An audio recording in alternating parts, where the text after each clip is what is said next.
রাত তখন 2টো। নীলাঞ্জন একা তার দোতলার ঘরে ল্যাপটপে কাজ করছিল। বাইরে ঝমঝমিয়ে বৃষ্টি পড়ছে।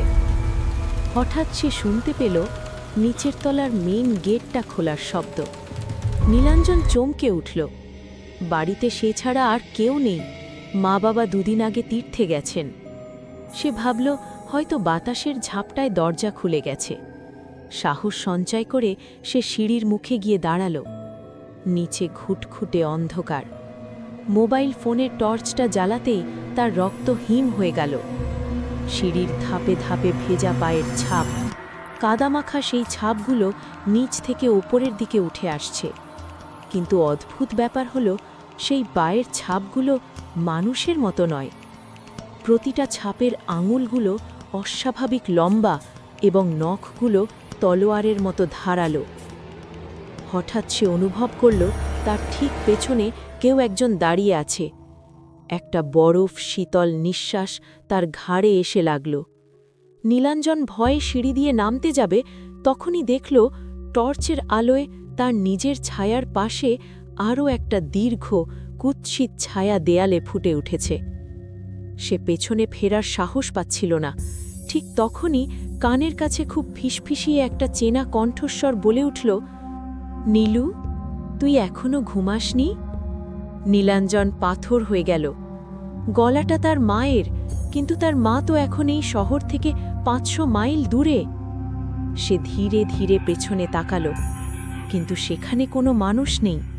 শুধু দেয়ালের কোণ থেকে একজোড়া লাল চোখ অন্ধকারের মধ্যে জ্বলজ্বল করছে। নীলাঞ্জন চিৎকার করতে চাইল, কিন্তু গলা দিয়ে কোনো স্বর বেরোল না। সেই লাল চোখ দুটো অন্ধকার থেকে ধীরে ধীরে এগিয়ে আসতে লাগল। ঠিক যখন সত্তাটি আলোর বৃত্তে পা রাখল, নীলাঞ্জন দেখল সেখানে দাঁড়িয়ে আছে তার মা। হুবহু তার মায়ের মতো দেখতে, একই শাড়ি, একই চশমা। কিন্তু তার মায়ের হাসিটা ছিল স্থির, চোখের পাতা পড়ছে না, আর হাতগুলো অস্বাভাবিক লম্বা হয়ে ঝুলে আছে মেঝের কাছাকাছি। মা, তুমি এখানে কিভাবে? নীলাঞ্জন কাঁপতে কাঁপতে জিজ্ঞেস করল।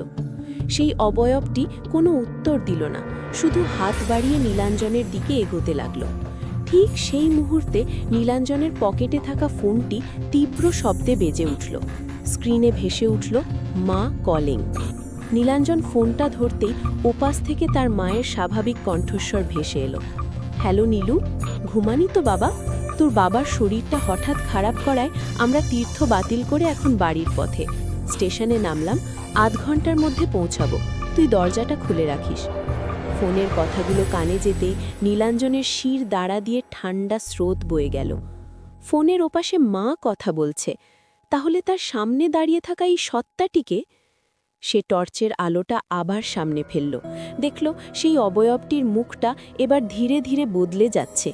চামড়া কুঁচকে গিয়ে বেরিয়ে আসছে একটা বিভৎস কঙ্কালসার মুখ।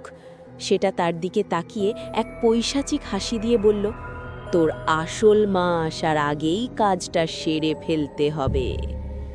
বলেই সত্তাটি তার লম্বা নখওয়ালা হাত দিয়ে নীলাঞ্জনের গলা চেপে ধরল।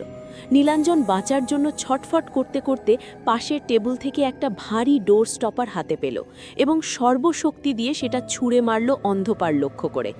একটা তীব্র চিৎকার শোনা গেল, আর মুহূর্তেই ঘরটা নিস্তব্ধ হয়ে গেল। টর্চ জেলে দেখল ঘর ফাঁকা, শুধু মেঝের উপর পড়ে আছে এক দলা কালো কাদা, আর ভিজে পায়ের ছাপগুলো জানলার দিকে চলে গেছে। জানলাটা হা করে খোলা, বাইরে তখনও অবিরাম বৃষ্টি পড়ছে। নীলাঞ্জন দ্রুত জানলাটা বন্ধ করে দিল। তার হাত পা তখনও কাঁপছে। ঠিক আধ ঘন্টা পর কলিং বেল বেজে উঠল। ইন্টারকমে চেক করে দেখল মা আর বাবা ক্লান্ত মুখে বাইরে দাঁড়িয়ে। নীলাঞ্জন দ্রুত গিয়ে দরজা খুলে দিল। তার মাকে জড়িয়ে ধরতেই সে এক অদ্ভুত শান্তি পেল, কিন্তু তার মন থেকে ভয়টা যাচ্ছিল না। মা জিজ্ঞেস করলেন, নীলু, তুই এত ঘেমে আছিস কেন? আর ঘরটা এত অগোছালো কেন?